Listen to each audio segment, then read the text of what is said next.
I want to talk tonight about 4 paintings in particular. But before I do that, I want to talk about a couple of life events that led to me being here tonight. And I want to start with something that happened to me in grammar school. Now, don't panic, I'm not going to start, grade by grade and tell you how wonderfully talented I was, because it's not true. But I do have to mention one of my first art teachers, Thomas Karsich. He wasn't one of those art teachers that just gave you little craft projects to keep you quiet for 45 minutes or an hour. He was actually teaching us composition, how to draw, color theory, design. And I also had the good fortune that when I graduated from 8th grade into high school, he was promoted from grammar school to high school art teacher. So I had his instruction for 8 years, and he was really critical in getting me to study art in college. The 2 other things that happened are kind of circle of life things. My wife's grandfather was a hobbyist artist, and despite being colorblind, he was very talented. He was a very good oil painter. He did a little bit of drawing, watercolor, arts and crafts, a little bit of everything. And when he passed, I inherited his oil painting box. Now, at that time, it had been over 15 years since I had last painted in oils. So I really didn't do anything with it. I took stock of all oil paints that he had in there, and I reveled in the memories that the smell of the oil paints brought back to me from college. But I put it away. And then, a couple of years later, my mom's birthday rolled around, like it does every year. And just like every year, I have no idea what to get her. And from somewhere, the idea came to do an oil painting for her. Now, at this time, it had been over 20 years since I had painted in oils. So I did it, and she loved it because she's my mom. But to be honest with you, it looked like someone that hadn't painted in 20 years painted. So I was a little bit upset with myself, and I decided to improve and restudy and kind of relearn my craft. And one thing led to another, and here we are today. So let me just touch on a couple of paintings. As you probably know, all paintings have a story. Some are more interesting than others. I want to start with this one.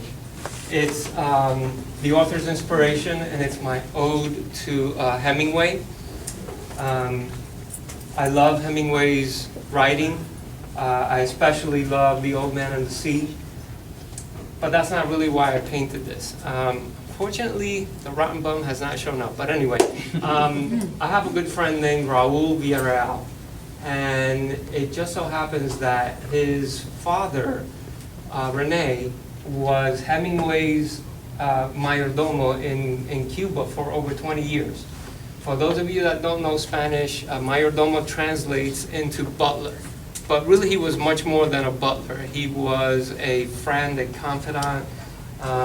Like the title of Raul's book says, he was Hemingway's Cuban son.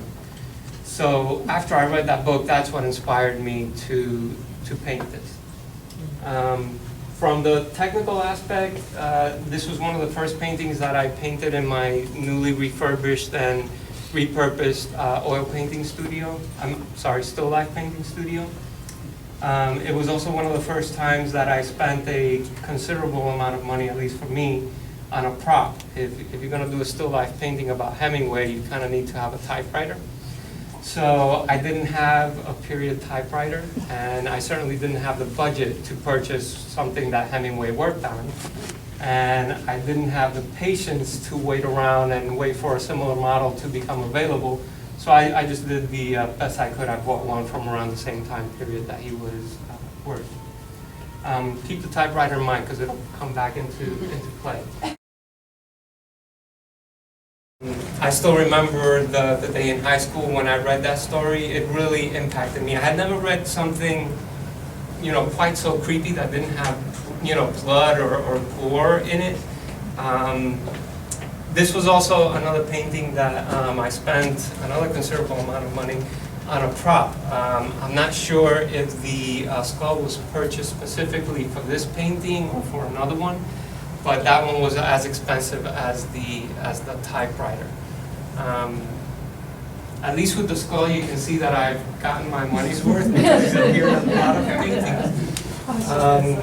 In fact, I've used them so much that I've named him Horatio from Shakespeare's. Anyway, this painting is here courtesy of Brooke and Sean Mitchell. They are the owners, and they were kind enough to let us borrow the painting so that we could all enjoy it one more time. So thank you, guys.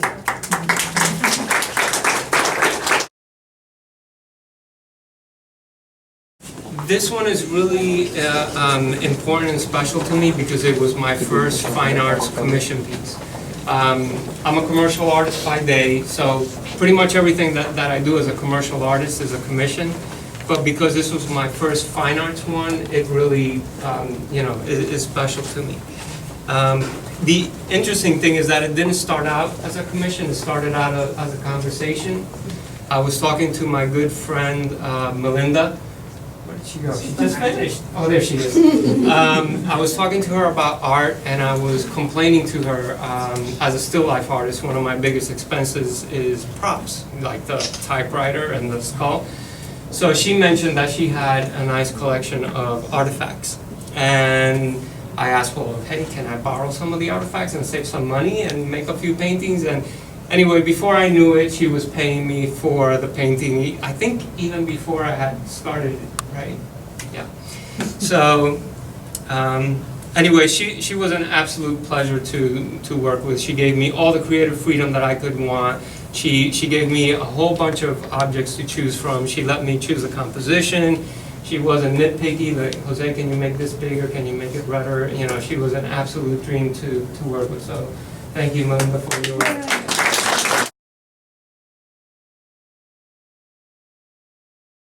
I usually get asked the question, do I have any favorite paintings? And this is one of my favorites. As a science fiction and science geek, as soon as I got this robot, I knew that I had to paint him. And I knew that I wanted it to be about artificial intelligence, but I didn't know quite how to put the whole painting together. So the robot came home with me, and he had to go in the closet. And he lived in the closet for about 2 years. Every so often I would take him out, I would look at him, I was like, you're so wonderful, I'm gonna have so much fun painting you. But I don't know how yet, so back in the closet he would go. And then one day, my wife, my wonderful, lovely wife, came home with this seashell. And poor thing, she probably thought that, she would give me the seashell and I would do a nice maritime, painting, ocean inspired. And she was probably horrified when I went right to the closet and got out the robot and I started seeing if it was the right size and proportion. But she does like the painting after it was all said and done. So artificial intelligence, I'm fascinated by it. And I'm talking about true artificial intelligence, not something like Siri that's just a big database of questions and answers, but I'm fascinated by it and our search for it. As you can see by the skull, I'm not quite sure how it's going to turn out for us. We all know what happened with Skynet. This painting, I'm really proud of it. It's going to a show in Georgia, the Oil Painters of America regional, Eastern regional, so I'm very proud of it. And that's about it. That's, if you have any questions, thank you all very much again for coming out tonight. I've got an email newsletter sign-up sheet. I only send out one email newsletter a month, so if you have any questions, thank you all again for coming out.